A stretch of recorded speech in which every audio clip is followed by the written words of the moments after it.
नाज़रीन, आसिफ ज़रदारी नवाज शरीफ खिलाफ तोशाखाना केस वापस नेब ॾांहुं उमारण जी दरख़्वास्त ते फ़ैसिलो महफ़ूज़। एहतसाब अदालत इस्लामाबाद में नवाज शरीफ, आसिफ अली ज़रदारी, यूसुफ रज़ा गिलानी ऐं ॿियनि जे खिलाफ तोशाखाना गाॾियुनि जी रेफरेंस जी ॿुधणी थी। नवाज शरीफ जो वकील काज़ी मिसबाहुल हसन ऐं नवाज शरीफ जो प्लेडर राना इरफान अदालत जे साम्हूं पेश थिया। एहतसाब अदालत नंबर 3 जे जज आबदा साजिद चयो त समूरियूं धुरियूं उन्ही नुक़्ते ते मुतफ़िक़ आहिनि त ही केस हिन अदालत जो अख़्तियार न आहे।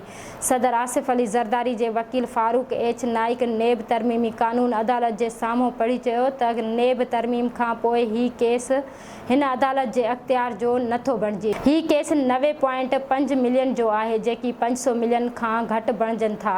हिन केस खे वापसि नेब चेयरमैन ॾांहुं उमाणियो वञे। नेब प्रोसिक्यूटर ॿुधायो त जॾहिं हिकु केस अदालत जे अख़्तियार जो न आहे त मेरिट डिस्कस न थींदी। आसिफ अली ज़रदारी चेक ॾिनो जेको बाउंस थी वियो हो।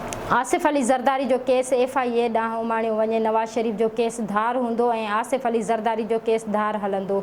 ही केस उते ई रुकियल हूंदो जेसीं ताईं आसिफ अली ज़रदारी सदर आहे। अदालत नवाज शरीफ जे हद ताईं रेफरेंस वापसि उमाणे छॾी। फारूक एच नाइक चयो त जेकॾहिं ही अदालत केस वापसि करण जे बजाए कंहिं ॿी अदालत उमाणींदी त ही मेरिट को डिस्कस करण जे बराबरि आहे। जेकॾहिं अदालत ही रेफरेंस पाण वटि रखे त उहा कानून जी भञकिणी आहे। आसिफ अली ज़रदारी ऐं नवाज शरीफ जे खिलाफ़ तोशाखाना गाॾियुनि जो रेफरेंस हलंदो या न, अदालत धुरियुनि जा दलील मुकमल थियण ते फ़ैसिलो महफ़ूज़ करे वरितो, जेको 14 अक्टूबर ते ॿुधायो वेंदो।